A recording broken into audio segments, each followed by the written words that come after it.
প্রিয় শিক্ষার্থীরা আসসালামু আলাইকুম। রাসায়নিক পরিবর্তনের 11তম লেকচারে তোমাদেরকে স্বাগতম। আজকে আমরা রসায়নের অত্যন্ত গুরুত্বপূর্ণ একটা টপিক নিয়ে আলোচনা করব। এই টপিক থেকে ভালো করে যদি তোমরা ভালো করে বুঝতে পারো তাহলে ম্যাথমেটিক্যাল প্রবলেমগুলো সলভ করা তোমাদের জন্য অনেক সহজ হয়ে যাবে। সো মনোযোগ সহকারে ক্লাসটি করবে। কোনো ধরনের কোনো কনফিউশন যদি থাকে তাহলে সেটা অবশ্যই আমাকে জিজ্ঞেস করবে, আমি ইনশাল্লাহ তোমাদের সেই প্রবলেমগুলো ইনশাল্লাহ সলভ করে দেবো। সো প্রথমে দেখো ভরক্রিয়ার সূত্র এবং ক্যাসি ক্যাপি রাশিমালা। এখান থেকে তো প্রত্যেকটি বছরই এইচএসসি পরীক্ষাতে প্রশ্ন হয়ে থাকে গাণিতিক সমস্যা। সো এই গাণিতিক সমস্যাগুলো যদি তোমাদের ভালো করে বুঝতে হয় তাহলে আজকের ক্লাসের কোনো বিকল্প নেই। তাহলে প্রথমে আমরা ভরক্রিয়ার সূত্র দিয়ে শুরু করব। সো একটা জিনিস খেয়াল করো, ভরক্রিয়ার কথা বলা হচ্ছে, তার মানে বিষয়টা হচ্ছে এমন যে তোমার ভরক্রিয়ার সূত্রটা বিষয়টা কীভাবে আসছে সেটা একটু যদি আমি ক্লিয়ার করি তাহলে একটা রাসায়নিক বিক্রিয়াতে যে হার নিরূপণ করার জন্য বিজ্ঞানীরা অনেক চেষ্টা করেছেন। তো পরবর্তীতে দেখলো যে নরওয়ের অস্ত্র বিশ্ববিদ্যালয়ের ফলিত গণিতের অধ্যাপক এবং তোমার রসায়নের অধ্যাপক দুইজন বিজ্ঞানী, একটা হচ্ছে গুলবার এবং আরেকজন হচ্ছে তোমার ওয়েজ, এই দুজন বিজ্ঞানী 1864 সালে তারা একটা সূত্রে উপনীত হলেন। তারা পরীক্ষা নিরীক্ষা করে দেখলেন যে কোনো একটা রাসায়নিক বিক্রিয়া নির্দিষ্ট তাপমাত্রায় কোনো একটা রাসায়নিক বিক্রিয়ার হার ওই সময়ে উপস্থিত, আবার বলছি ওই সময়ে উপস্থিত বা ওই সময়ে অংশগ্রহণকারী প্রতিটি বিক্রিয়কের কথা বলা হচ্ছে, কিন্তু খেয়াল করবো প্রতিটি বিক্রিয়কের এই যে সক্রিয় ভরের সমানুপাতিক, এখানে বলা হচ্ছে সক্রিয় ভরের সমানুপাতিক। তাহলে এই সক্রিয় ভর জিনিসটা কি, যে সক্রিয় ভর জিনিসটা কি? সক্রিয় ভর মানে হচ্ছে এই যে সক্রিয় ভরটা হচ্ছে, আমি যদি একটু ক্ল্যারিফাই করি বা আমি একটু বিশ্লেষণ করি তাহলে সক্রিয় ভর হচ্ছে মোলার ঘনমাত্রা, এই যে মোলার ঘনমাত্রা, বিক্রিয়কের মোলার ঘনমাত্রা অথবা বা আংশিক চাপ, এই যে আংশিক চাপ। এখন প্রশ্ন হচ্ছে এই মোলার ঘনমাত্রা এবং আংশিক চাপ জিনিসটা কি? মোলার ঘনমাত্রা, খেয়াল করো মোলার ঘনমাত্রা তার মানে হচ্ছে ঘনমাত্রার সাথে মোল বাই আয়তন। তাহলে কোনো একটা পদার্থ রাসায়নিক পদার্থ যখন বিক্রিয়া করবে যেই ঘনমাত্রাতে বিক্রিয়া করবে তাহলে সেটা মোলার তার ঘনমাত্রা। আবার এবার আংশিক চাপ, তাহলে আংশিক চাপ কথাটা কীভাবে আসলো? যদি বিক্রিয়কটা গ্যাসীয় হয়, আবার বলছি যদি বিক্রিয়কটা কী হয়, গ্যাসীয় হয়, তখন সেখানে এই বিষয়টাকে আংশিক, মানে তখন সেখানে আংশিক চাপের ব্যাপার থাকবে। এখন আমি যদি এই আংশিক চাপের যদি একটু বিশ্লেষণ করতে যাই যে আংশিক চাপ জিনিসটা কি এবং ঘনমাত্রা জিনিসটা কি সেটা আমি একটু বিশ্লেষণ করলে তাহলে তোমাদের কাছে বিষয়টা সহজ মনে হবে। তাহলে দেখো একটা হচ্ছে মোলার ঘনমাত্রা আর একটা হচ্ছে কি চাপ, আংশিক চাপ। সো ঘনমাত্রার ব্যাপারটা তোমরা সবাই জানো, আমরা নিজেও জানি যে ঘনমাত্রা যে বিষয়টা।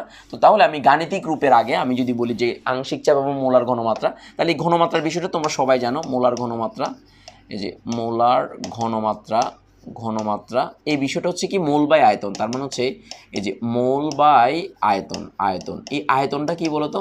এই আয়তনটা লিটার এককে। আবার বলছি এই আয়তনটা কি এককে? লিটার এককে। আবার বলছি এই আয়তনটা কি এককে? লিটার এককে। তো তাহলে এই মোলার ঘনমাত্রা মানে হচ্ছে এই যে মোল বাই আয়তন। আবার বলছি কি বলতো? মোল বাই কি বলতো? আয়তন। এই বিষয়টা একটু মাথায় রাখবে। তো তাহলে এবার আসো আংশিক চাপ। তাহলে এই আংশিক চাপ জিনিসটা কি সেটা আমরা একটু দেখব। এই আংশিক চাপ এটা একটু ক্লিয়ার হও, অনেকে আবার কনফিউশনে থাকে যে আংশিক চাপ জিনিসটা বুঝে না। দেখো একটু ক্লিয়ার করি তাহলে তোমার জন্য বিষয়টা বুঝতে সুবিধা। একটা বিক্রিয়াতে অনেকগুলো বিক্রিয়া করতেছে, তাহলে সেই ক্ষেত্রে আমি কয়টা বিক্রিয়ক পেলাম? এ পেলাম, বি পেলাম, সি, তিনটা বিক্রিয়ক মনে করি বিক্রিয়ায় অংশগ্রহণ করে, মনে করলাম বিক্রিয়া অংশগ্রহণ করছে। তাহলে এটা নিশ্চয়ই একটা নির্দিষ্ট পাত্রে থাকে, তাহলে পাত্রের নির্দিষ্ট একটা আয়তন আছে নিশ্চয়ই জানো। এটা একটা পাত্রের মধ্যে আছে, তো পাত্রের মধ্যে তিনটা কি আছে? তিনটা এ বি সি আছে, তিনটা আছে। একটু বিষয় নাও, কারণ এই বিষয়টার উপর ডিপেন্ড করবে পরবর্তী জিনিসগুলো বোঝা। সো এটা খুব মনোযোগ সহকারে বুঝবে। তো তাহলে আমি মনে করলাম এ এর চাপ আমি মনে করলাম এ এর চাপ হচ্ছে পি এ আমি ধরলাম। তাহলে বি এর চাপ হচ্ছে পিবি, তাহলে সি এর চাপ হচ্ছে কি বলতো? পিসি। আবার বলছি পি এর চাপ কই? পিসি আমি এখানে পেলাম, এই যে এর চাপ এ বি, বিসি এবং পিসি আমি পেলাম, তিনটা আমি পেলাম। তো তাহলে এই পাত্রের মধ্যে মোট চাপটা কত হচ্ছে? মোট চাপটা দেখো, এই পাত্রের মধ্যে মোট চাপ যেটা হবে, তাহলে যে মোট চাপ হচ্ছে কত? P A plus PB plus PC. তাহলে এই মোট চাপ ইজিকলটা আমি পি ধরলাম। তো তাহলে এখন আমাকে বলো এই পাত্রের জন্য, এই পাত্রটার জন্য, পুরো পাত্রটার জন্য, এই যে পুরো পাত্রটার জন্য মানে পুরো সম্পূর্ণ পাত্রের জন্য মোট চাপ হচ্ছে পি। তার মানে তিনটা গ্যাসের আলাদা আলাদা চাপের যোগফলটা হচ্ছে পি, ঠিক না? তাহলে তিনটা গ্যাসের আলাদা আলাদা চাপের যোগফলটা হচ্ছে পি। তো তাহলে ওইখানে পি এর যে চাপটা দিচ্ছে সেটা তাহলে ওই পুরো পাত্রের একটা অংশ না, চাপ না, মানে অংশ, আংশিক চাপ মানে কি, মানে সম্পূর্ণ চাপের একটা পার্ট এটা। তাহলে এই পিএটা, তাহলে এখানে এই পিএটা মানে এর চাপ মানে পিএ, এই পিএটা হচ্ছে ওই পুরো পাত্রের জন্য একটা আংশিক চাপ। তাহলে এখানে আমি বলতে পারি এই পিএটা হচ্ছে একটা আংশিক চাপ, পিএটা হচ্ছে আংশিক চাপ, মানে অংশ অংশ করে যেহেতু চাপ দিচ্ছে, এই যে আংশিক চাপ। তাহলে পিবিটা মানে ওই পাত্রের জন্য এটা একটা আংশিক চাপ, তাহলে পিসিটা ওইটার জন্য একটা আংশিক চাপ। তাহলে তিনটা আংশিক চাপ যোগ করলে মোট চাপের সমান হবে। সো এই আংশিক চাপ মানে হচ্ছে প্রত্যেকটা বিক্রিয়ক অংশ অংশ করে, মানে পার্ট ভাবে, যেহেতু পুরো পাত্রের জন্য মোট চাপ হবে, তার তিনটার যোগফলই হচ্ছে পি। তো জিনিসটা হচ্ছে ওইটাই হচ্ছে তার কি আংশিক, মানে আসলে আংশিক চাপ জিনিসটা কি, মানে ওই এর নিজস্ব চাপটাই হচ্ছে পুরো পাত্রের জন্য আংশিক চাপ হয়ে যাবে। বিষয়টা হচ্ছে এমন যে এর নিজস্ব চাপটা হচ্ছে পি, বাট ওই পিটা পুরো পাত্রের জন্য একটা পার্ট হয়ে যাবে, কারণ পুরো তিনটার জন্য মিলে তো টোটাল পি। তাহলে পিএটা একটা অংশ হয়ে যাচ্ছে, পার্ট হয়ে যাচ্ছে, এই কারণে পিএটাকে এ এর আংশিক চাপ বলি, বি এর আংশিক চাপ বলি, সি এর আংশিক চাপ বলি। তো তিনটে চাপ যোগ করলে মোট চাপের সমান হয়। সো এটার একটা সূত্র রয়েছে যে আংশিক চাপ ইজ ইকুয়াল টু, আমি যদি বলি একটা সূত্রটা আমি তোমাদেরকে এখানে লিখে দিচ্ছি, তোমরা সহজে মনে রাখতে পারবে আশা করতেছি। তাহলে সূত্রটা হচ্ছে এই আংশিক চাপ ইজ ইকুয়াল টু মোল ভগ্নাংশ ইন্টু মোট চাপ। এ দেখো আমি কিন্তু এগুলো পরবর্তী খুবই কাজে লাগবে। মোল ভগ্নাংশ, এই যে ভগ্নাংশ ইন্টু মোট চাপ, তাহলে মূল ভগ্নাংশ কি, মূল ভগ্নাংশ হচ্ছে টোটাল মোল। এ দেখো টোটাল মোল, তার মানে এই যে টোটাল মোল ইন্টু সংশ্লিষ্ট মোল। তাহলে সংশ্লিষ্ট মোল হচ্ছে এন, আমি এটাকে এন এ বা এন বি বা সামথিং ধরতে পারি। তো তাহলে এখানে এক্সে ধরি, আমি এই এন এক্স ধরি, এন এক্স মানে ওই সংশ্লিষ্ট মোল, ওই মোলের আংশিক, মানে ওই যে টোটাল মোল আর সংশ্লিষ্ট মোল ইন্টু মোট চাপ পি। টোটাল মোল হচ্ছে কি, তার মানে যদি এখানে আমি তিনটে গ্যাসের জন্য যদি বলি, তাহলে সেখানে মোল সংখ্যা যদি আমি চিন্তা করি, তাহলে টোটাল মোল এখানে এন এ, এটা এন বি, এটা হচ্ছে এন সি। তাহলে টোটাল মোল, এই তিনটার মোলটা হচ্ছে টোটাল মোল, তিনটার যোগফলটা হচ্ছে কত, ইজ ইকুয়াল টু এন, মানে ওই পাত্রের মধ্যে মোট মোল।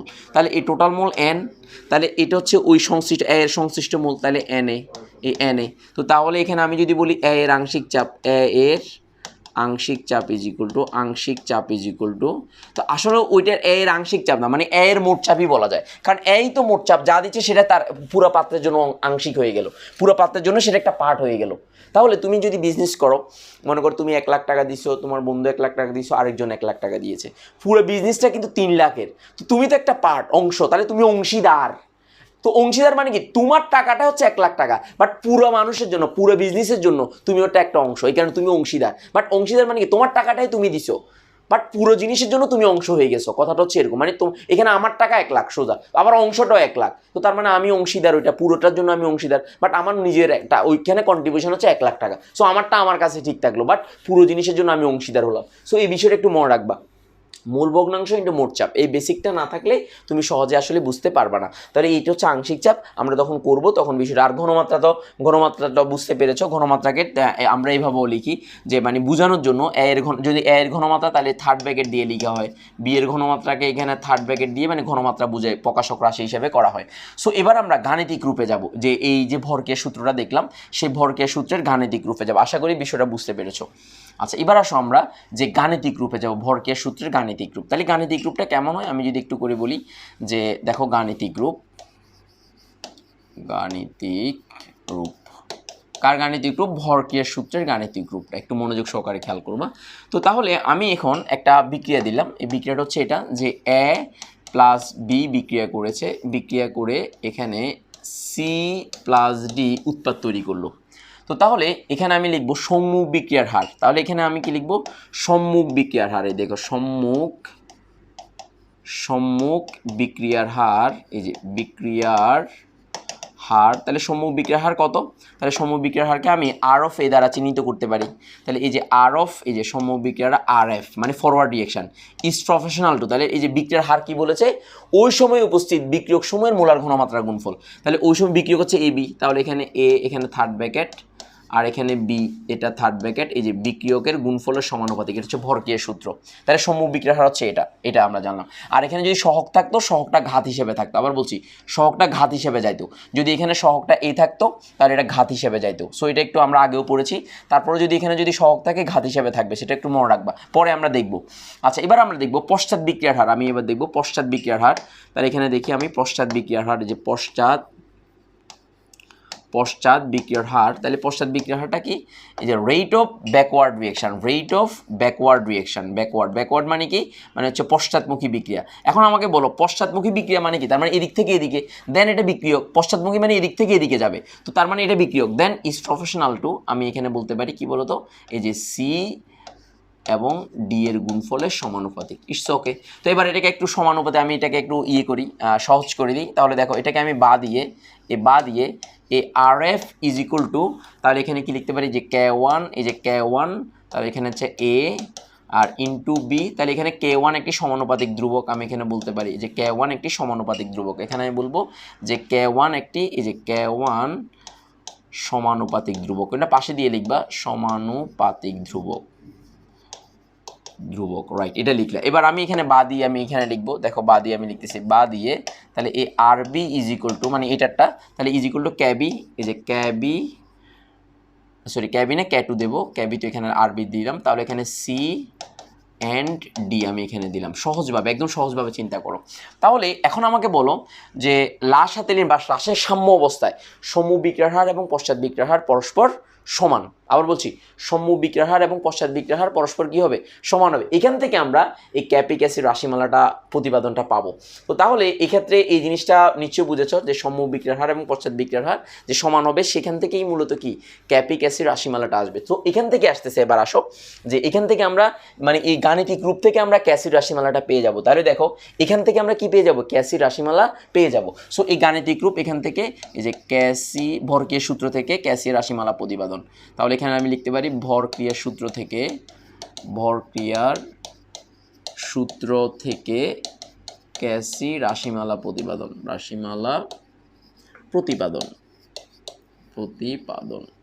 একটু মনে রাখবা। সো এইভাবে আমরা প্রতিপাদন করতেছি। এবার আসো, তো আমরা কি জানি বলতো, যে সাম্য অবস্থায় সম্মুখ বিক্রিয়ার হার এবং পশ্চাৎ বিক্রিয়ার হার পরস্পর সমান। আবার কি জানি বলতো, সাম্য অবস্থায়, যে সাম্য অবস্থায়, এই যে সাম্যাবস্থায়, তাহলে সম্মুখমুখী বিক্রিয়ার হার, এই যে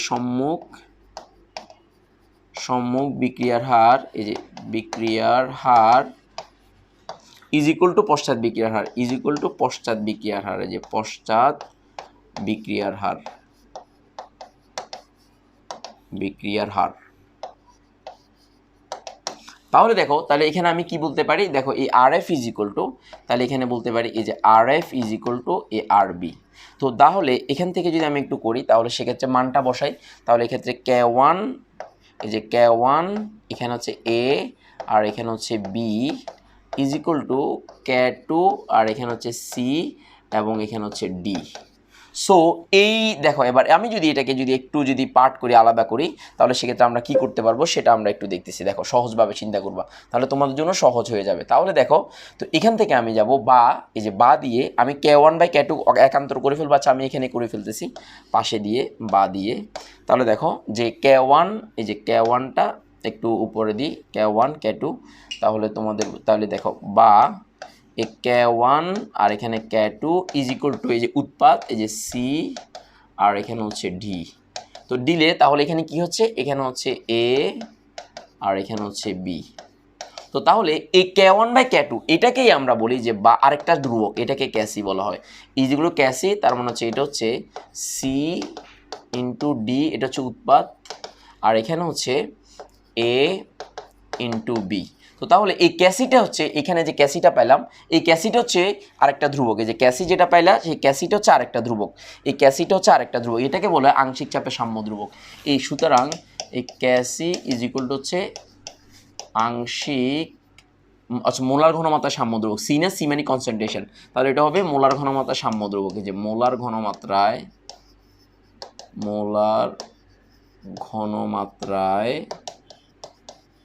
এই যে সাম্য ধ্রুবক। আবার বলছি, এটা কি, এই যে ক্যাসিট হচ্ছে মোলার ঘনমাত্রায় সাম্য ধ্রুবক। আবার বলি, এটা ক্যাসিটা কি বলো, মোলার ঘনমাত্রায় কি ধ্রুবক? সাম্য ধ্রুবক। আবার বলছি, এই ক্যাসিটা মোলার ঘনমাত্রায় কি ধ্রুবক? সাম্য ধ্রুবক। তো তাহলে এখানে যদি ক্যাসিড রাশিমালা যদি আমি অন্যভাবে দেখতে চাই, তাহলে এটা আমরা দেখব। এখন আমি যদি সহজভাবে একটু চিন্তা করি, তাহলে এখানে যদি এরকম হয়, বিক্রিয়াটা যদি এরকম হয় যে আমি যদি এইভাবে লিখি, তখন ক্যাসিটা কেমন হবে একটু করে সহজ করে চিন্তা করো, তাহলে তোমাদের জন্য সুবিধা হবে। সেটা হচ্ছে আমি এখানে লিখলাম যে এল প্লাস এম এম আমি এভাবে লিখলাম, লেখার পর তো আমি এখান থেকে দিলাম যে উভমুখী একটা বিক্রিয়া। তাহলে এখানে তোমার যদি আমার একটা ইয়া হয়, তার উৎপাদ তৈরি হয়, সেই উৎপাদগুলো কি আমি দিলাম, মনে করো আমি দিলাম ইচ্ছা মতো দিলাম সি প্লাস এখানে ডি, ডি বুঝার জন্য দিলাম। তাহলে এখানে এই এলটা হচ্ছে মানে কত মোল বিক্রিয়া করেছে, এমটা হচ্ছে কত মোল বিক্রিয়া করেছে, সিটা হচ্ছে কত মোল বিক্রিয়া করেছে, ডিটা হচ্ছে মানে ডি এর কত মোল বিক্রিয়া করেছে। তো সেক্ষেত্রে এখানে ক্যাসি ইজ ইকুয়াল টু আমি লিখতে পারবো যে ক্যাসি ইজ ইকুয়াল টু, তাহলে উৎপাদের ঘনমাত্রা, এই যে উৎপাদের ঘনমাত্রা, এই থার্ড ব্র্যাকেট উৎপাদের ঘনমাত্রা, তাহলে এই সহগটা পাওয়ার হয়ে যাবে। তাহলে এটা ক্যাপিটাল সি মানে উৎপাদের ঘনমাত্রা থার্ড ব্র্যাকেট সহগটা পাওয়ার হবে ইনটু এই উৎপাদের ঘনমাত্রা, এই যে উৎপাদের ঘনমাত্রা এবং এটা ডি হবে। তাহলে দেখো এখানে বিক্রিয়কের হচ্ছে এই যে উৎপাদের বিক্রিয়কের ঘনমাত্রা, তাহলে এটা এল পাওয়ার হয়ে যাবে, আর এখানে বিক্রিয়কের ঘনমাত্রা, এই যে বিক্রিয়কের ঘনমাত্রা, আর এখানে এমটা পাওয়ার হবে। সো এটা হচ্ছে ক্যাসির রাশিমালা। তো এটাকে আবার আমরা এভাবেও লিখতে পারি। কোনভাবে লিখতে পারি দেখো, সোজাভাবে চিন্তা করো। তাহলে এটাকে আমরা এভাবেও লিখতে পারি, দেখো কীভাবে লিখতে পারি। তাহলে এটাকে আমরা চাইলে এভাবেও লিখতে পারি, দেখো কীভাবে, দেখো এই সি অফ সি মানে কনসেন্ট্রেশন অফ সি, তার পাওয়ারটা সি, সি মানে এখানে কনসেন্ট্রেশন, এটা সিটা ক্যাপিটাল রাখা হবে, তাহলে সি মানে কনসেন্ট্রেশন বোঝাচ্ছে, মানে থার্ড ব্র্যাকেট না দিয়ে এইভাবে দিতে পারি। তাহলে ইনটু এখানে এটাকে ডি অফ, এখানে এটাকে ডি দিতে পারি, মানে সরি কনসেন্ট্রেশন অফ ডি, আমি কনসেন্ট্রেশন অফ ডি, তাহলে এটার পাওয়ারটা ডি এখানে দিতে পারি। তার মানে থার্ড ব্র্যাকেট যদি আমি না দিই তাহলে সেক্ষেত্রে আমি এরকম সি দিয়ে দিতে পারি, সি মানে কনসেন্ট্রেশন অফ ডি, ডি এর কনসেন্ট্রেশন পাওয়ারটা ডি হবে। তাহলে এখানে কনসেন্ট্রেশন অফ এল পাওয়ারটা এল, কনসেন্ট্রেশন অফ এম পাওয়ারটা এম। সো এখানে যেই থাকুক না কেন যদি এরকম হয় তাহলে ক্যাসি রাশিমালা, এটার পরিবর্তে তোমরা এটাও লিখতে পারবা। সো এইভাবে ক্যাসি কী করা হয়, লিখা হয়, ক্যাসি রাশিমালা এইভাবে প্রতিপাদন করা হয়। তাহলে এখান থেকে আবার ক্যাপির রাশিমালা, আমরা ক্যাপি ক্যাসির আলাদা সংজ্ঞা জানবো কিছুক্ষণ পরে। আমি শুধু প্রমাণ করে দিলাম যে জিনিসগুলো কিভাবে হয়, এই ভরকে সূত্র অনুসারে বিষয়গুলো কিভাবে হয় সেটা শুধু তোমাদেরকে একটু দেখিয়ে দিলাম যে বিষয়গুলো কিভাবে আসলো, যে সমূহ বিক্রিয়ার হার, পশ্চাৎ বিক্রিয়ার হার, এটাকে এটা লিখেছে একই কথা, এটার এটা একই কথা, এটা মনে রাখবা। তো এখন মনে করো আমি যদি ক্যাপির রাশিমালা প্রতিপাদন করি, ক্যাপিয়েরটা, তাহলে আমরা যদিও বা এগুলো সংজ্ঞাটা পড়বো পরে, আগে আমরা বিষয়টা একটু বুঝে নিই। তাহলে যে ক্যাপি ইজ ইকুয়াল টু, তাহলে আংশিক চাপ যদি দেখো বিক্রিয়াটির ক্ষেত্রে, তার আংশিক চাপ যদি মানে বিক্রিয়াটা যদি গ্যাসই হয়, বিক্রিয়ক এবং উৎপাদ যদি গ্যাস হয়, এই ক্ষেত্রে লেখো, এই ক্ষেত্রে বিক্রিয়ক এবং উৎপাদ যদি গ্যাসীয় হয়, বিক্রিয়ক ও উৎপাদ যদি গ্যাসীয় হয়, যদি গ্যাসীয় হয় মানে গ্যাসীয় পদার্থ হয়, গ্যাসীয় হয়, তাহলে ক্যাপি ইজিগুলো যদি গ্যাসীয় হয়, তাহলে ক্যাপি ইজিগুলো, তাহলে ক্যাপি মানে কি, এই যে ক্যাপি মানেটা কি, ক্যাপি মানে হচ্ছে আংশিক চাপে সাম্য ধ্রুবক, এই যে আংশিক চাপে সাম্য ধ্রুবক, এই যে সাম্য ধ্রুবক। তাহলে এই আংশিক চাপের সাম্য ধ্রুবকটা হচ্ছে ক্যাপি। তাহলে আমরা ক্যাপিটা বের করবো এখন। তাহলে ক্যাপিটা বের করলে আমরা কীভাবে বের করবো সেটা একটু দেখো। ক্যাপিটা যদি বের করতে চাই তাহলে সেটাও আমরা একটু বের করে দেখাবো। তাহলে তোমার জন্য সাম্য ধ্রুবক কাকে বলে সেটা দেখবো। তাহলে এক্ষেত্রে এই বিক্রিয়াটার জন্য ক্যাপিটা হবে কত, এই সেম বিক্রিয়াটার জন্য আমি একটু এইভাবে যদি লিখি তাহলে দেখো এই সেম বিক্রিয়াটার জন্য এই ক্যাপিটা কেমন হবে সেটা একটু তোমরা দেখো, ক্যাপিটা কেমন হবে। তাহলে যে ক্যাপি ইজ ইকুয়াল টু, তখন দেখো ওই সেম হিসাবে আসবে। তার মানে এখানে মোলার ঘনমাত্রা, তাহলে এইখানে মোলার ঘনমাত্রা, তাহলে মোলার ঘনমাত্রার পরিবর্তে কী হবে, আংশিক চাপ হবে। তাহলে প্রত্যেকটা গ্যাসের আংশিক চাপ আছে। তাহলে আমি এখানে লিখতে পারো পি অফ সি, তার মানে এর পাওয়ারটা হয়ে যাবে সি, তার মানে আংশিক চাপ অফ সি, তাহলে এখানে C small letter C into P of D, তাহলে এখানে হবে ডি, তাহলে পি অফ এ, এখানে এ না, এখানে তো এল আছে, তাহলে যেহেতু আমি এল দিয়ে করেছি, এবিসি দিয়ে করতে পারো সমস্যা নেই, তাহলে এল ইন্টু পি অফ এম, আর এখানে পাওয়ার হবে এম। সো এটা হচ্ছে ক্যাপিটা হচ্ছে এই রাশিমালাটা এরকম হবে। তখন তোমরা অঙ্ক করবো বা আমরা বিভিন্ন রাশিমালা প্রতিপাদন করব, তখন আলাদা আলাদাভাবে আমরা চাপ বের করে দেন এই সমীকরণটা যদি বসাই দিই, পাওয়ার সহগটা পাওয়ার হয়ে যাবে। এই সমীকরণটা যদি বসাই দিই তাহলে সহজে আমরা ক্যাসি পেয়ে যাব। সো এটা হচ্ছে বেসিক জিনিস। আংশিক চাপ যদি বুঝে যাও, কিছুক্ষণ আগে আংশিক চাপ বুঝিয়েছি। সো এই প্রত্যেকের চাপ যদি আমরা হিসাব করি ওই পাত্রের মধ্যে, তাহলে সেক্ষেত্রে পুরো জিনিসটা আমরা সহজে কি হয়ে যাব, একদম সহজে পেয়ে যাব। তাহলে আমাদের আর কোনো কি করতে হবে না, টেনশন করতে হবে না। এবার আমরা এই যে কথাগুলো, রাশিগুলো আমরা বের করলাম, এগুলো সংজ্ঞাগুলো জানবো। এগুলো সংজ্ঞাগুলো কি, সাম্য ধ্রুবক থেকে, কি থেকে, সাম্য ধ্রুবক থেকে তো পাই। সেই সাম্য ধ্রুবক কাকে বলে সেখান থেকে আমরা জিনিসটা জেনে যেতে পারবো। সো আমরা এবার এগুলোর যে রাশিমালাগুলো আছে সেই রাশিমালাগুলো একটা একটা করে আমরা প্রতিপাদন করব। তাহলে দেখো প্রথমে দেখো সাম্য ধ্রুবক কাকে বলা হয়, এই যে আমরা কে পেলাম সেই সাম্য ধ্রুবকটা। তাহলে দেখো স্থির তাপমাত্রা ও স্থির চাপে একটি উভমুখী বিক্রিয়া উৎপন্ন পদার্থ সময় সক্রিয় বল, তাহলে আমরা এখন দেখালাম সেটা হচ্ছে কি উৎপাদের ঘনমাত্রা এবং বিক্রিয়কের ঘনমাত্রা, তাহলে এটা হচ্ছে মোলার ঘনমাত্রা। তারপর আমরা আবার কি দেখালাম, উৎপাদের আংশিক চাপ বিক্রিয়কের আংশিক চাপ, এই যে আংশিক চাপ এর গুণফল এবং বিক্রিয়ক সময় সক্রিয় বরের মানে তার মানে বিক্রিয়কের একটা হচ্ছে উভমুখী বিক্রিয়া উৎপন্ন পদার্থ সমূহ, তার মানে উৎপাদ আবার বলা হচ্ছে এবং বিক্রিয়ক সমূহে, তার মানে উৎপাদ এর মোলার ঘনমাত্রা আংশিক চাপ অথবা বিক্রিয়কের মোলার ঘনমাত্রা আংশিক চাপ, এই দুটোটার গুণফলের অনুপাতটা একটা স্থির রাশি। এই অনুপাতটা আমরা করলাম কিভাবে করলাম, দেখো কিছুক্ষণ আগে আমরা দেখেছি যে অনুপাতটা কিভাবে করেছি, যে গ্যাসের ক্ষেত্রে আমরা আংশিক মোলার ঘনমাত্রা যেমন সহগটা পাওয়ার দিয়েছি, আবার প্রথমে উৎপাদে দিয়েছি তারপর বিক্রিয়কে দিয়েছি, তাহলে প্রথমে উৎপাদ তারপরে বিক্রিয়ক, এইটা মানে উপরে উৎপাদ নিচে বিক্রিয়ক, এই জিনিসটা মানে হচ্ছে অনুপাত, তার মানে উৎপাদ ডিভাইড বাই বিক্রিয়ক মানে হচ্ছে অনুপাত। তাহলে এটা একটা স্থির রাশি, এই রাশিকে সাম্য ধ্রুবক বলা হয়, এই রাশিকে কি বলা হয়, সাম্য ধ্রুবক বলা হয়। তাহলে সাম্য ধ্রুবক কয় প্রকার, একটা হচ্ছে ক্যাপি আর একটা ক্যাসি, তাহলে একটা হচ্ছে মোলার সাম্যাঙ্ক ধ্রুবক বা মোলার সাম্য ধ্রুবক, আর একটা বলে আংশিক চাপের সাম্য ধ্রুবক। তাহলে মোলার ঘনমাত্রায় সাম্য ধ্রুবক বা যাকে বলা হয় মোলার সাম্য ধ্রুবক, আর বলছি মোলার ঘনমাত্রায় সাম্য ধ্রুবক অথবা মোলার সাম্য ধ্রুবক অথবা আংশিক চাপে, তার মানে হচ্ছে চাপে প্রত্যেক গ্যাসীয় উপাদান যদি হয় তাহলে সেক্ষেত্রে ক্যাপি হবে। তাহলে এখানে একটা জিনিস মনে রাখবা যে গ্যাসীয় যদি না হয় মানে বিক্রিয়ক উৎপাদ যদি গ্যাসীয় না হয় তাহলে সেখানে ক্যাপি প্রযোজ্য নয়, আর যদি সেটা যদি তোমার নর্মাল লিকুইড হয় বা নর্মাল গ্যাসীয় হয় তাহলে এটা এই ক্যাসিটা গ্যাসীয়, এবং দেখো গ্যাসিটা কার কার জন্য প্রযোজ্য, গ্যাসিটা গ্যাসীয় প্লাস তরল দুইটার জন্যই প্রযোজ্য, কিন্তু সলিডের জন্য প্রযোজ্য না। সলিড মানে হচ্ছে ইয়ার জন্য প্রযোজ্য না, মানে কঠিনের জন্য প্রযোজ্য না, কঠিনের জন্য প্রযোজ্য না, কঠিন পদার্থের জন্য প্রযোজ্য না। তাহলে কার জন্য প্রযোজ্য, এটার জন্য প্রযোজ্য না। তাহলে গ্যাস এবং তরল দুবের জন্য ক্যাসিটা প্রযোজ্য।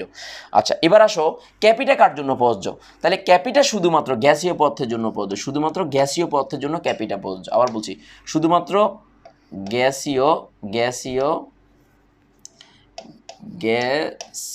পদার্থের জন্য। তাহলে দেখো তুমি যদি বিক্রিয়ক এবং উৎপাদ উভয় যদি গ্যাসীয় হয়, আবার বলছি বিক্রিয়ক এবং উৎপাদ উভয় যদি গ্যাসীয় হয় তাহলে ক্যাসীয় প্রযোজ্য, ক্যাপিও প্রযোজ্য। আবার যদি উৎপাদ তরল হয় তাহলে কিন্তু শুধু ক্যাসি বের করতে পারবা, ক্যাপি বের করতে পারবা না।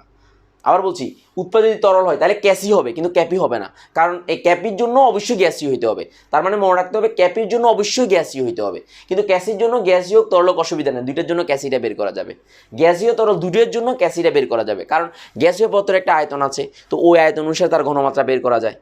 কিন্তু তরল পদার্থে তো তোমার নাই, তরল পদার্থে তো তোমার মোল তুমি যে করবা এটা কি বলে ক্যাপি যদি বের করতে, তরল পদার্থ আংশিক চাপের ব্যাপারটা নাই, তো তরল পদার্থের আংশিক চাপের ব্যাপারটা না থাকলে তাকে তো তুমি ক্যাপিতে রূপান্তর করা যাবে না। তো এই কারণে মনে রাখবা যে যদি বিক্রিয়ক, এগুলো বিশেষ করে অ্যাডমিশন টেস্টে আসে, এই কারণে একটু বলে দিলাম যে গ্যাসীয় পদার্থের জন্য, কার জন্য, গ্যাসীয় পদার্থের জন্য ক্যাপিটা প্রযোজ্য, আর ক্যাসিটা গ্যাসীয় তরল দুইয়ের জন্য প্রযোজ্য। তার মানে তোমাকে যদি ক্যাপি বের করতে বলে তাহলে তুমি শুধুমাত্র গ্যাসীয় পদার্থের জন্য বের করতে পারবা ক্যাপিটা, আর যদি তরল পদার্থ বলে তাহলে শুধুমাত্র ক্যাসি জন্য। আবার তুমি আবার তরল পদার্থের আবার কি ক্যাপি কি বের করতে পারবা, পারবা না, তরল পদার্থের ক্যাসিটা বের করতে হবে। আবার গ্যাসীয় পদার্থের ক্যাপিও বের করতে পারবা, ক্যাসিও বের করতে পারবা, গ্যাসীয়র জন্য দুটোটাই প্রযোজ্য। আবার ক্যাপিটা মানে ক্যাপি যদি স্পেসিফিকলি বের করতে হয় তাহলে অবশ্যই গ্যাসীয় পদার্থ হইতে হবে। আবার যদি তুমি এখানে যদি আমি প্রশ্ন করি যে তরল পদার্থ যদি হয় তরল পদার্থ, তাহলে তরল পদার্থে শুধুমাত্র ক্যাসি আছে, ক্যাপি নেই। আবার বলছি তরল পদার্থে শুধু কি আছে, ক্যাসি আছে, ক্যাপি নেই, মানে তরল পদার্থের জন্য ইয়াটা বের করতে পারবে না। সো এইখানে মনে রাখবা ক্যাসিটা দুটোটার জন্য প্রযোজ্য আর ক্যাপিটা শুধুমাত্র গ্যাসীয় পদার্থের জন্য প্রযোজ্য। সো এইভাবে মনে রাখলে পরীক্ষায় উদ্দীপকে যদি কোনো কোয়েশ্চেন থাকে তুমি সহজে কি করতে পারবা, বের করতে পারবা আশা করতেছি। এবার আসো আমরা এই ক্যাপি ক্যাসির সংজ্ঞাগুলো জানবো। তাহলে এখানে দেখো ক্যাসির সংজ্ঞাটা দেখো, কোনো একটা বিক্রিয়ায় কোনো একটা বিক্রিয়ায় উৎপন্ন পদার্থসমূহের মোলার ঘনমাত্রার গুণফল ওই বিক্রিয়ায় অংশগ্রহণকারী পদার্থসমূহের মোলার ঘনমাত্রার গুণফলের অনুপাতকে, মোলার ঘনমাত্রার গুণফলের অনুপাতকে ওই বিক্রিয়ার সাম্য অবস্থায় মোলার সাম্য ধ্রুবক বলা হয়। মানে ওই বিক্রিয়াটা সাম্য অবস্থায় থাকতে হবে, সাম্য অবস্থায় না থাকলে হবে না। ওই বিক্রিয়ার সাম্য অবস্থায়, এই কথাটা ইম্পর্টেন্ট, সাম্য অবস্থায় মোলার সাম্য ধ্রুবক বলে, সাম্য অবস্থায় মোলার সাম্য ধ্রুবক বলা হয়, এটা কিন্তু মনে রাখতে হবে। আবার দেখো এখানে হচ্ছে কি মোলার সাম্য ধ্রুবককে ক্যাসি দ্বারা প্রকাশ করা হয়, এটা আমরা জানি যে। তাহলে এখানে একটা যে কোনো একটা রাসায়নিক বিক্রিয়ার জন্য তুমি এ বি সি, এখানে এ দাও প্লাস এখানে বি দাও, তাহলে এখানে প্লাস সি দাও, তো এখানে উৎপাদ তৈরি হয়েছে মনে করলাম আমি মনে করলাম এখানে এবিসি তুমি বিক্রিয়ক দিয়েছো আর উৎপাদ তৈরি হয়েছে, তুমি মনে করো তুমি যে কোনো একটা উৎপাদ তৈরি হয়েছে মনে করতে পারো, যে কোনো একটা উৎপাদ তৈরি হয়েছে, আমি একটা উৎপাদ দিচ্ছি, সেক্ষেত্রে তুমি এখানে মনে করো এল তারপরে এখানে দিতে পারো প্লাস এম তারপর হচ্ছে এল এম এন, তারপর এখানে দিতে পারো এন এন, এরকম উৎপাদ তৈরি হয়েছে মনে করলাম আর কি। তো তাহলে সেক্ষেত্রে এই বিক্রিয়াটার জন্য ক্যাসির মান সমীকরণটা তাহলে ক্যাসি ইজ ইকুয়াল টু কী হবে, এই যে উৎপাদের ঘনমাত্রা, তাহলে যে উৎপাদের ঘনমাত্রা এল, তো পাওয়ার অফ এখানে L into M, power of M into, তার মানে এদের ঘনমাত্রাগুলো আমাকে বের করতে হবে, বিক্রিয়ার ঘনমাত্রাগুলো আমাদেরকে বের করে মানগুলো বসাইতে হবে। তারপর হচ্ছে এখানে এ, তাহলে এখানে এ হবে থার্ড ব্র্যাকেট দ্বারা ঘনমাত্রা বোঝাচ্ছে, তাহলে এখানে বি, আর এখানে এটা হচ্ছে বি, আর ইন্টু এখানে সি, আর এখানে হচ্ছে সি। সো এইভাবে আমরা মানে ক্যাসিটা, তাহলে এগুলো যখন অঙ্ক করতে যাব তখন কিন্তু প্রত্যেকটা ঘনমাত্রা আমরা আলাদা আলাদা করে বের করব, বের করে মানগুলো বসাবো। এখানে এবিসির মান দেওয়া থাকবে, এগুলো মান দেওয়া যা থাকবে তাই আমরা বসাতে পারবো। সো এইভাবে ক্যাসির মানটা সহজে কী করা যায়, বের করা যায়। তো তাহলে এবার আসো আমরা এরপর একটা ক্যাপিটা জানবো। তো ক্যাপিটা হচ্ছে আংশিক চাপ, সেম কাহিনী। তাহলে কোনো বিক্রিয়া অংশগ্রহণকারী পদার্থের আংশিক চাপের গুণফল এবং বিক্রিয়া অংশগ্রহণের পদার্থের আংশিক চাপের গুণফলের অনুপাত বিক্রিয়া সাম্য অবস্থায় আংশিক চাপের সাম্য ধ্রুবক বলে। তার মানে বিক্রিয়া সাম্য অবস্থায় আংশিক চাপের সাম্য ধ্রুবক, একে ক্যাসি দ্বারা প্রকাশ করা হয়। তো তাহলে ওই সেম বিক্রিয়ার জন্য আমি এখানে ক্যাপি ইজ ইকুয়াল টু ক্যাপি দ্বারা, সরি এখানে ক্যাপি না, এটা ক্যাপি দ্বারা প্রকাশ করা হয়, ক্যাপি দ্বারা প্রকাশ করা, এটা একটু মনে রাখবা। তো তাহলে এখানে এটা ইজিগুলো কী হবে বলো তো, এটা ইজিগুলো আমরা পি অফ এল এখানে L into P of M এখানে এম ইন্টু পি অফ ওই চাপ অফ এন এখানে এন, তাহলে এখানে পি অফ এ এখানে A into P of B এখানে B into P of C এখানে সি। সো এভাবে ক্যাপি দ্বারা মানে প্রত্যেকটা হচ্ছে চাপ, তাহলে এল এর আংশিক চাপ, এম এর আংশিক চাপ, এন এর আংশিক চাপ, এগুলো প্রত্যেকটাই তুমি আলাদা আলাদা করে লিখবা। তাহলে এখানে পিএলটাকে এই যে এল এর আংশিক চাপ, এল এর আংশিক চাপ ইজ ইকুয়াল টু এই যে আংশিক চাপ ইজ ইকুয়াল টু কত, পিএল। তো তাহলে এইভাবে তুমি লিখলা, তাহলে এই এলটা হচ্ছে কি সহগ। তো তাহলে এখানে তুমি এম এর আংশিক চাপ ইজ ইকুয়াল টু হচ্ছে পিএম, তারপরে এন এর আংশিক চাপ ইজ ইকুয়াল টু পিএম, তাহলে পিএন। তাহলে এবার আসো যে এ এর আংশিক চাপ ইজ ইকুয়াল টু পিএ, তারপর হচ্ছে বি এর আংশিক চাপ is equal to PB, C এর আংশিক চাপ is equal to PC. So এইভাবে আমরা খুব সহজে, তাহলে কোন সমীকরণের জন্য লিখলাম, এই যে এই সমীকরণটা যেটা দিয়েছি, এই সমীকরণের জন্য আমরা ক্যাসিও লিখলাম, ক্যাপিও লিখলাম। আবার বলছি এই সমীকরণের জন্য ক্যাপিও লিখলাম, ক্যাসিও লিখলাম। এইভাবে তোমরা সহগগুলোকে পাওয়ার দিয়ে ঘনমাত্রা এবং আংশিক চাপ আকারে খুব সহজে কী করতে পারবা, তোমরা নির্ণয় করতে পারবা, সহজে নির্ণয় করতে পারবা। সেগুলো সবাই নোট করে ফেলো অথবা স্ক্রিনশট তুলে নিতে পারো, এগুলো খুবই গুরুত্বপূর্ণ। আচ্ছা, এবার আসো আমরা দেখব যে ক্যাপি এবং ক্যাসির রাশিমালাটা প্রতিপাদন করব। তো আমি ওই সেম বিক্রিয়াটার জন্যই আমি করে ফেলতেছি যাতে তোমাদের আর বুঝতে কষ্ট না হয়। সেম বিক্রিয়াটা কোনটা ছিল মনে আসে, যে এ দিলাম প্লাস এখানে বি দিলাম প্লাস এখানে সি দিলাম। তাহলে এটা একটা উপমুখী বিক্রিয়া ধরে নিলাম। উপমুখী বিক্রিয়া যদি ধরে নিই তাহলে সেক্ষেত্রে কী হচ্ছে দেখো, উপমুখী বিক্রিয়া যদি ধরে নিই তাহলে দেখো এটা উপমুখী বিক্রিয়া যদি ধরে নিই তাহলে এখানে সহজভাবে দেখো, তাহলে এটা হচ্ছে এল প্লাস এম প্লাস এন আমি ধরে নিলাম। তো ধরে নেওয়ার পরে এবার আমি এটাকে দেখো ক্যাপি ক্যাসি রাশিমালা প্রতিপাদন করছি। তো এখানে ক্যাপি ইজ ইকুয়াল টু কী জানি আমরা, দেখো সহজভাবে চিন্তা করো যে ক্যাপি ইজ ইকুয়াল টু, দেখ ক্যাপি ইজ ইকুয়াল টু আমরা কী জানি, কিছুক্ষণ আগে যেটা বের করলাম যে পি অফ এল, তারপর হচ্ছে L into P of M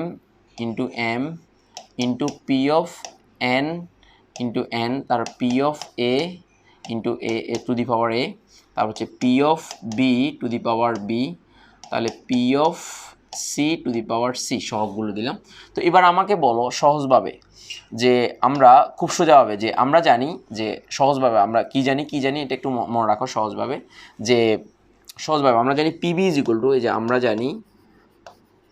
আমরা জানি আদর্শ গ্যাস সমীকরণ হতে, আদর্শ গ্যাস সমীকরণ হতে পাই, এইভাবে লিখতে পারো যে PB is equal two nRT, right, এরকম লিখতে পারি না? তো লিখলে এবার আমাকে বলো তো, বা এবার আমি দিলাম এখানে, তো দেওয়ার পরে এবার পিবি সমানে, তাহলে এখানে পি ইজ ইকুয়াল টু এই এন বাই ভিআরটি, তাহলে এন বাই ভি কেন হলো, এটা পক্ষান্তর করলাম এই পাশে।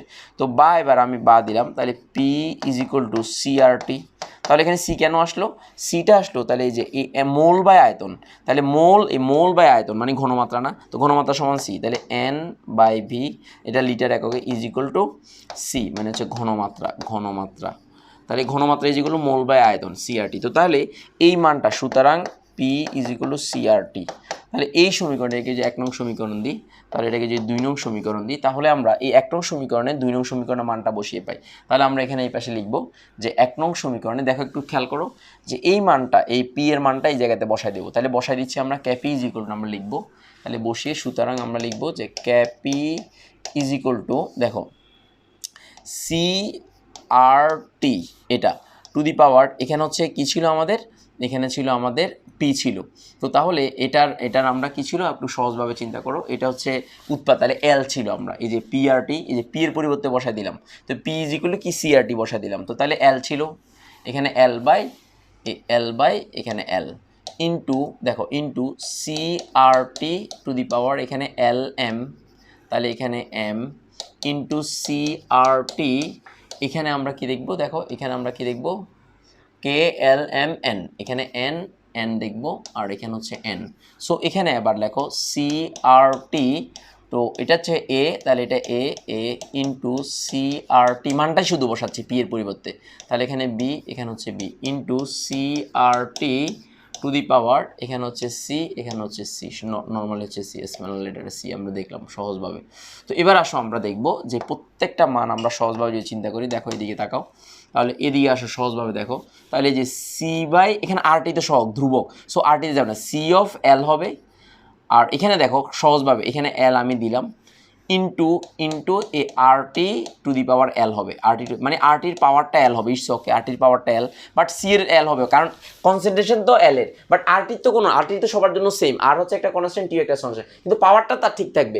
এটা মানে কি বোঝানো, মানে তার অধিকার বোঝানো। তাহলে এখানে আরটির তো কোনো অধিকার নাই, কারণ আরটিটা হচ্ছে একটা ধ্রুব রাশি, বাট ধ্রুব রাশি তো পাওয়ার থাকবে, তাহলে পাওয়ার দিলাম সি অফ এল, এটা ভাঙলে এটা পাওয়া যাবে, মনে রাখবো। আবার এটাকে একসাথে করে নাও, অনেক সময় এটাকে এইভাবে না লিখে এইভাবে লিখা হয়, এভাবে না লিখে এইভাবে লিখা হয়, সিএল দিয়ে এভাবে লিখা হয়। তো তুমি যদি ঝামেলা করতে না চাও, তাহলে এখানে সি এম এখানে দিও, তাহলে এখানে এটা এইদিকে না দিয়ে, আমি বোঝার জন্য দিয়েছি, তোমরা না দিয়ে এখানে দাও, এখানে এ দাও, তাহলে এটা না দিয়ে এখানে বি দাও, তাহলে তোমার জন্য আরও সুবিধা হবে, এখানে না দিয়ে এখানে কি দাও, সি দাও, তাহলে তোমার জন্য আরও সুবিধা হবে। তাহলে এখানে এটাকে ভাঙি সি অফ এল, তাহলে উল টু এল, তো তাহলে সেক্ষেত্রে আমি আরও সহজ করে ফেলি, তাহলে তোমার জন্য আরও সুবিধা হবে, into C of M into C of, তাহলে কি এম এন, এটা এন হবে, এন, এটা এন হবে, এন, রাইট। সো এখানে এন দিলাম, তাহলে এখানে কি দিব, এখানে এন দিব। তো তাহলে এবার ইনটু, তাহলে আরটি সবার জন্য সেম, তাহলে এই আরটি, তো তাহলে এইগুলো পাওয়ার না, পাওয়ারগুলো যোগ হবে, তাহলে যোগ হলে তাহলে কি হচ্ছে এল প্লাস এম প্লাস এন, তাহলে সবগুলো যোগফল হচ্ছে এই যে এল প্লাস এম প্লাস পাওয়ার। যখন আমরা জানি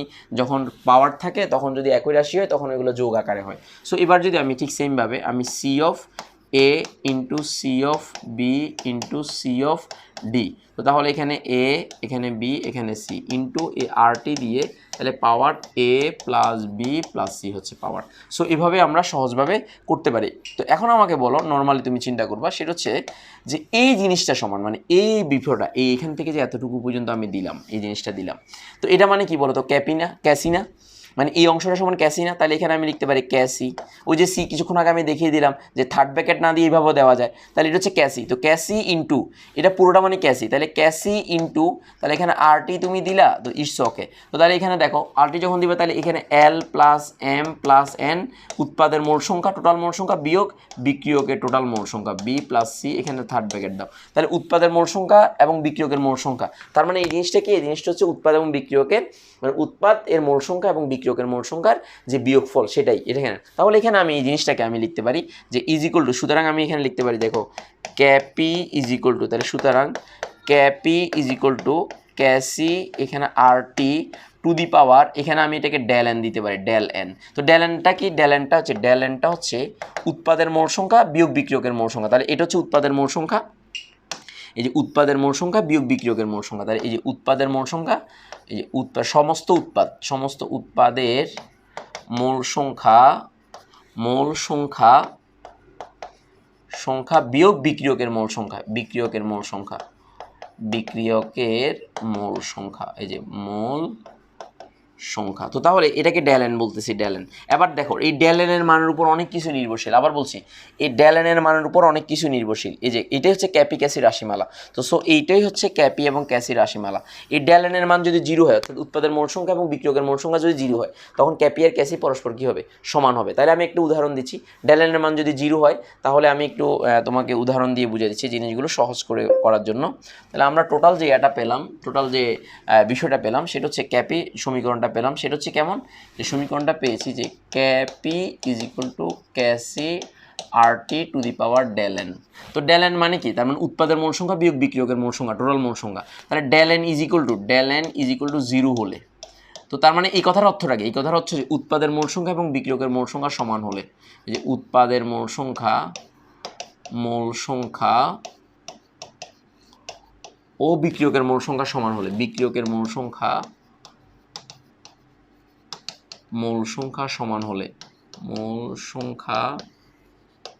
সমান হলে কি হচ্ছে, সমান হলে কি হবে বলো তো, সমান হলে কি হবে বলো, যে ডেলেন ইজ ইকুয়াল টু 0 হবে। তো তাহলে সেক্ষেত্রে সুতরাং দেখো এই K P is equal to K C a RT to the power 0, সুতরাং এই আরটি টু দি পাওয়ার 0 মানে হচ্ছে 1। তো সুতরাং ক্যাপি ইজ ইকুয়াল টু ক্যাসি বলতে পারি। সুতরাং আমরা কি বলতে পারি, যে সুতরাং ক্যাপি ইজ ইকুয়াল টু ক্যাসি হবে। সো ক্যাপি ক্যাসি কখন সমান হবে, তাহলে এই যে একটা বিক্রিয়া যদি আমি লিখি যেমন H2 প্লাস I2, তাহলে দেখো এখানে হচ্ছে 2HI যদি আমি দিই, তাহলে এইটার ক্ষেত্রে দেখো উৎপাদের মোল সংখ্যা কত, 2 না। দেখো উৎপাদের মোল সংখ্যা 2, 1 মোল 2 মোল, তার মানে উৎপাদের মোল সংখ্যা 2 মোল আর বিক্রিয়কের মোল সংখ্যাও 2 মোল। কেন 2 মোল, এই যে 2 মোল। তাহলে 2 মোল যদি হয় তাহলে সেক্ষেত্রে আমরা কি লিখতেছি, 2 বিয়োগ 2, তার মানে 2 বিয়োগ 2 মানে 0। তো 0 মানে হচ্ছে কি বলতো, তার মানে হচ্ছে আর টু দি পাওয়ার 0 মানে হচ্ছে 1। তো 1 হলে তাহলে এখানে ক্যাপি ক্যাসি ইন্টু 1, তার মানে ক্যাপি ইজ ইকুয়াল টু ক্যাসি হচ্ছে। সো এইভাবে আমরা ক্যাপি ক্যাসির রাশিমালাটা খুব সহজে কী করতে পারি, প্রতিপাদন করতে পারি, যে ক্যাপি ক্যাসির রাশিমালাটা খুব সহজে কী করতে পারি, প্রতিপাদন করতে পারি। আশা করি তোমরা সহজে জিনিসটা বুঝেছো। মূল কাহিনী হচ্ছে যে বিক্রিয়াতে কি হবে সেই জিনিসটা হচ্ছে, মানে যেমন এই বিক্রিয়াটার জন্য যদি হয় তাহলে ক্যাপি ক্যাসিটা পরস্পর সমান হবে। সো এখানে তুমি বিষয়গুলো মাথায় রাখলে তোমার জন্য সহজ হয়ে যাবে, এটা একটু মাথায় রাখবা। সো এখানে এককগুলো যদি তুমি চিন্তা করো, বর্তমানে এককগুলো, আশা করি এটা বুঝতে পেরেছো। এবার যদি আমি দেখি যে দেখো, এবার যদি আধুনিক যে তত্ত্ব সেই তত্ত্ব অনুসারে, মানে বর্তমানে যেটা তোমার আমেরিকার বিভিন্ন ইউনিভার্সিটিগুলোতে, ক্যালিফোর্নিয়া ইউনিভার্সিটিতে যে এইচএসসি পড়াশোনা, সেখানে বলা হচ্ছে ক্যাপি এবং ক্যাসির কোনো একক নেই, আধুনিক মতবাদ। সো এই কারণে তোমার এখন যে নতুন বইগুলো আছে সেই বইগুলোতে ক্যাপি ক্যাসির কোনো একক দেওয়া নেই। কিন্তু অ্যাকচুয়ালি আসলে জানো, এখনও অনেক সনাতন টিচার রয়েছে যারা সাধারণত প্রশ্নগুলো করতে অভ্যস্ত। তো প্রশ্নগুলো করতে যখন অভ্যস্ত তখন কিন্তু ওনারা কি করে, যে এরকম বিষয়গুলো দিয়ে দিতে পারে, তখন কিন্তু এককগুলোর ব্যাপারটা প্রযোজ্যতা চলে আসে। সো সনাতন নিয়ম যদি আসে, সনাতন নিয়মও জানতে হবে আর আধুনিক নিয়মটাও জানতে হবে। তাহলে আধুনিক নিয়ম অনুসারে ক্যাপি ক্যাসির কোনো কি নেই। আবার বলছি, আধুনিক তত্ত্ব অনুসারে ক্যাপি ক্যাসির কোনো একক হয় না। তোমার যদি মানে প্রত্যেকটা মানগুলোকে আলাদা আলাদা করে ঘনমাত্রা দ্বারা ভাগ করে, মানে নর্মাল মানটাই লিখা হয়, মানে ক্যাসি যে তদ্রুপভাবে ক্যাসি ক্যাপি না, শুধু ক্যাডব্লিউ, তারপর হচ্ছে ক্যাপি ক্যাসি, এই ক্যাডব্লিউরও একক ধরা হয় না বর্তমানে আধুনিক নিয়ম অনুসারে, এটারও কোনো কি নেই, একক নাই এখন বর্তমানে। কিন্তু সনাতন নিয়মে একক যেহেতু আছে সেহেতু একটু মাথায় রাখতে হবে যে ক্যাপি ক্যাসি এর একক বিক্রিয়ক ও উৎপাদের মোল সংখ্যার উপর নির্ভর করে। আমি একটু উদাহরণ দিচ্ছি, যেমন আমি একটা বিক্রিয়া লিখতেছি, যেমন মনে করো এখানে N2 প্লাস 3H2 একটা বিক্রিয়া লিখলাম, তাহলে 2NH3। তো এই বিক্রিয়াতে আমরা কি করব, দেখো উৎপাদটা, তাহলে এই বিক্রিয়াতে সি ইজ ইকুয়াল টু কি হচ্ছে, দেখো এই যে উৎপাদের ঘনমাত্রা, এই যে NH3, তো এটা সহগ কত, 2 দিলাম। তাহলে নাইট্রোজেনের ঘনমাত্রা, এই যে এটা সহগ নাই, ইনটু, তাহলে এখানে এই H2 এর ঘনমাত্রা পাওয়ার হচ্ছে 3 এখানে দিলাম। তো তাহলে এবার আমি যদি এই বিষয়টাকে আমি এককে চিন্তা করি, এককটা চিন্তা করি, তাহলে সেক্ষেত্রে কী হচ্ছে, তাহলে এটা মানে হচ্ছে মোল পার লিটার, দেখো মোল পার লিটার। তো তাহলে এটার উপর আবার হোল স্কয়ার করতে হচ্ছে আমাকে। আবার এখানে আমি মোল পার লিটার লিখলাম, মোল পার লিটার লিখলাম, মিশ্রকে এখানেও আমি আবার লিখলাম কি মোল পার লিটার, এই যে মোল পার লিটার। সো এটার উপর আমি কিউব করলাম, এই যে কিউব করলাম। তো এবার আসো কাটাকাটি করো, তো কাটাকাটি করলে তাহলে কি আসতেছে, নিচে মোল পার লিটার হোল স্কয়ার আসতেছে, মোল পার লিটার হোল স্কয়ার, আর উপর আসতে 1, কারণ এখানে 4টা এখানে 2টা, তো কাটাকাটি করলে 2টা থাকবে। তাহলে এটাকে যদি উল্টাই দিই, তাহলে এখানে দেখো মোল পার লিটার, মোল পার হয়ে যাবে আর লিটার হয়ে যাবে। সো এখানে এটার উপর স্কোয়ার হবে, এটা স্কোয়ার যেহেতু 2 আছে, তাহলে এখানে এটার উপর মোল পার স্কোয়ার আর লিটার স্কোয়ার হয়ে যাবে। নর্মালি উল্টে গেলে মোল পার স্কোয়ার আর এখানে লিটার পার এরকম হয়ে যাবে। সো এখানে যে এককটা আমি পেলাম, এই এককটা কিসের উপর ভিত্তি করে পেলাম, এই এককটা পেলাম বিক্রিয়ক এবং উৎপাদের মোল সংখ্যার উপর ভিত্তি করে পেলাম। আর বলছি বিক্রিয়ক এবং এককের মোল সংখ্যার উপর ভিত্তি করে পেলাম। তো তাহলে এখানে যদি আমি একক লিখতে চাই, সে ক্যাপিটা একক যদি লিখি, তাহলে এক্ষেত্রে তোমার হিসাবটা হবে এরকম, যে খুব সোজা, যে আমি যদি এবার ক্যাপির একক লিখতে চাই, তাহলে এখানে যদি আমি ক্যাপি চিন্তা করি তাহলে সেক্ষেত্রে আমার এখানে অ্যাটমসফিয়ার, এটা এটিএম, এটার উপর হোল স্কোয়ার, তাহলে এটা এটিএম আর এখানেও এটিএম এটার উপর হোল কিউব। তো তার মানে হচ্ছে 1/ATM হোল স্কোয়ার, তার মানে হচ্ছে ATM ইনভার্স 1, তো ইনভার্স 2 হবে। সো এভাবে এককগুলো নির্ভরশীল, মানে এককগুলো এভাবে নির্ভরশীল, এভাবে এককগুলো এক একটা বিক্রিয়ার জন্য এক এক রকম একক হবে। সো সেটা বিক্রিয়ক এবং উৎপাদের যদি মোল সংখ্যা সমান থাকে তাহলে ক্যাপিকেসির কোনো একক হবে না। এগুলো ভর্তি পরীক্ষাতে আসে যে নিচের কোনটি কী হবে, এককগুলো কীভাবে রূপান্তরিত হবে। সো তুমি হিসাবটা এবার কীভাবে করবা, ডেল এন এর মান, তাহলে উৎপাদের মোল সংখ্যা বিয়োগ বিক্রিয়কের মোল সংখ্যা, তাহলে এটা চিন্তা করবা, তাহলে ওখান থেকে ক্যাপিকেসির মানটা শর্টকাট সূত্রের সাহায্যে পেয়ে যাবা। সো আমি যদি একটু সনাতন নিয়ম অনুসারে যদি তোমাকে একটা মানে শর্টকাট সূত্র শিখিয়ে দিই, আমার মনে হয় তোমার জন্য বেশি লাভ হবে। তো আমি একটু সেটা শিখিয়ে দিতে চাই। দেখো শিখিয়ে দিতে চাই কেমন, যে সনাতন নিয়ম অনুসারে যে এককটা হবে সেটাকে আমি একটু দেখাচ্ছি। সো এই একক নির্ণয়, যে একক, তো একক নির্ণয়ের জন্য ডেল এর মান, তো তাহলে এই দেখো মোল পার লিটার, এই যে মোল পার একক, ক্যাপি এর একক হবে দেখো মোল পার লিটার, এই যে মোল পার লিটার দিবা, লিটার দিয়ে উপর দিয়ে ডেল এন হবে। ডেল মানে উৎপাদন এবং বিক্রিয়কের মোল সংখ্যা যত হয়, 0 হলে মানে এটার মান 0 হলে তাহলে সামথিং স্কোয়ার বা 0, তার মানে 1 হবে।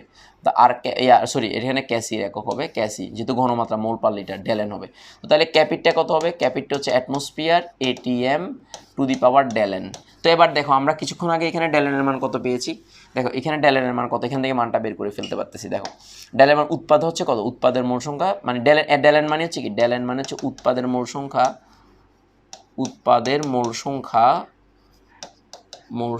বিয়োগ বিক্রিয়কের মোল সংখ্যা, এই যে মোল সংখ্যা। তো তাহলে উৎপাদের মোল সংখ্যা কত বলো তো, 2 না, 2 মোল, আর বিক্রিয়কের মোল সংখ্যা 4, তাহলে এখানে হচ্ছে -4 সমান হচ্ছে -2। তো ডেল এর মান -2 বসাও, তো ডেল এর মান -2 বসাও এখানে এই বিক্রিয়ার জন্য, যে ডেল এর মান এই যে মোল পার লিটার এখানে হচ্ছে -2। তো ক্যালকুলেশন করো, তো তাহলে কত হচ্ছে মোল, এই যে ইনভার্স 2, এখানে এটা ইনভার্স -2 হবে, আর এখানে মাইনাস প্লাস হয়ে যাবে, লিটার স্কোয়ার হয়ে যাবে। তো হয়ে গেছে না, আমরা কিছুক্ষণ আগে পেয়েছি, দেখছো এই যে মোল ইনভার্স 2 লিটার স্কোয়ার, দেখছো কিনা পেয়েছি যে হয়ে গেছে, এটা উপরে উল্টে গেলে এরকম হয়ে গেছে। সো এভাবে আমরা শর্টকাট সূত্রের মাধ্যমে যে কোনো ক্যাপিকেসির রাশিমালার বের করে ফেলতে পারি। তাহলে অ্যাটমসফিয়ার, তাহলে এখানে ATM ইনভার্স 2, তো সো আমরা পেয়ে গেছি। তো সো এই শর্টকাট সূত্রের মাধ্যমে তোমরা এককগুলো সহজে পেয়ে যেতে পারবা। যদিও বা আধুনিক মতবাদ অনুসারে একক নেই, আমি আবারও বলছি আধুনিক মতবাদ অনুসারে একক নেই, কিন্তু সনাতন নিয়মে অনেক সময় ভর্তি পরীক্ষাতে বা বিভিন্ন জায়গাতে এরকম এককগুলো আসে। এটা হচ্ছে একটা কমন ফেনোমেনা। সো এটা জানতে হবে, জানলে তুমি এগিয়ে থাকবা, অন্যদের চেয়ে এগিয়ে থাকবা। সো যদি বইতে না থাকে নাই সমস্যা নেই, কিন্তু যদি একক আসে বলে কোথাও বের করতে বলে, দেন তোমাকে এরকম এই নিয়মে বের করতে হবে। সো নিয়মটা একটু শিখিয়ে দিলাম যাতে করে তোমার জন্য বিষয়টা কি হয়ে যায়, সহজ হয়ে যায়। আশা করি বিষয়টা ফিল করতে পেরেছো, বুঝতে পেরেছো। সো এবার আমি একটা কমন কোয়েশ্চেন, সবচেয়ে বেশি আসে পরীক্ষায়, খ নাম্বারের একটা কোয়েশ্চেন, এটা তোমাদেরকে আমি সলভ করে দিতে চাই, যে ক্যাপি এর মান কখনো অসীম বা শূন্য হয় না। সো বেসিক যে ব্যাপারটা যদি তুমি চিন্তা করি, তাহলে সেক্ষেত্রে ক্যাপি এর মান অসীম বা শূন্য হতে হলে কী হতে হয়, যেমন আমি যদি একটা বিক্রিয়া দিই এ প্লাস এখানে বিবি, একটা বিক্রিয়া লিখলা, বিক্রিয়া লিখে এখানে সিসি প্লাস ডিডি তুমি একটা বিক্রিয়া লিখলা, একটা বিক্রিয়া সাধারণ একটা মনে করি দিয়ে, এই যে মনে করি একটা বিক্রিয়া লিখলাম। তো তাহলে এখানে ক্যাপি বা কেসি এর মান যদি শুনে, যে ক্যাসি ইজ ইকুয়াল টু এখানে কত হচ্ছে, তাহলে সি বাই এখানে সি ইন্টু ডি বাই এখানে ডি, তাহলে A by A into B by B.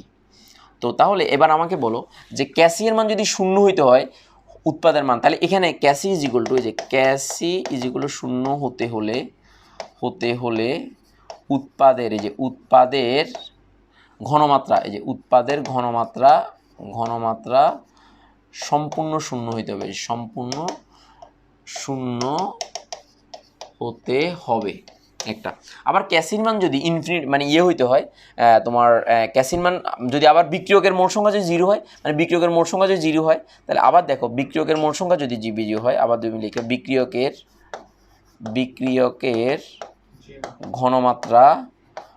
ঘনমাত্রা শূন্য হলে, যে শূন্য হলে, তাহলে এই যে ক্যাসি ইজ ইকুয়াল টু, এই যে C by C into D by D এখানে শূন্য ইজ ইকুয়াল টু ইনফিনিটি হবে।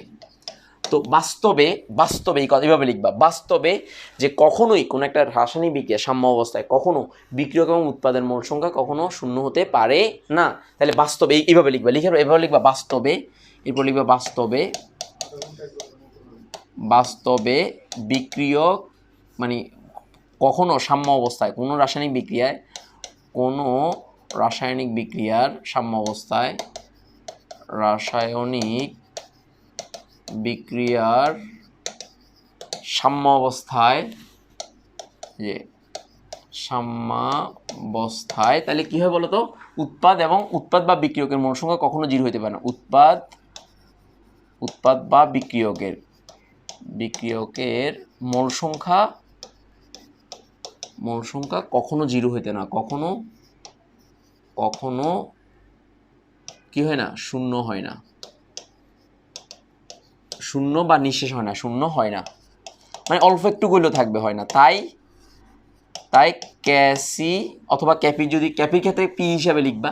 সো আমি এটা আনসার দিছি ক্যাসি এর মান শূন্য, তাহলে আমি এখানে এই ক্যাসি এর মান শূন্য অসীম হতে পারে না। তো তাহলে তুমি ক্যাপি দিলে এখানে পি দিয়ে লিখবা, তো তাহলে চাপ কখনো শূন্য হবে না, তো তাহলে এটা শূন্য হতে পারে না। তাই ক্যাসি এর মান অসীম বা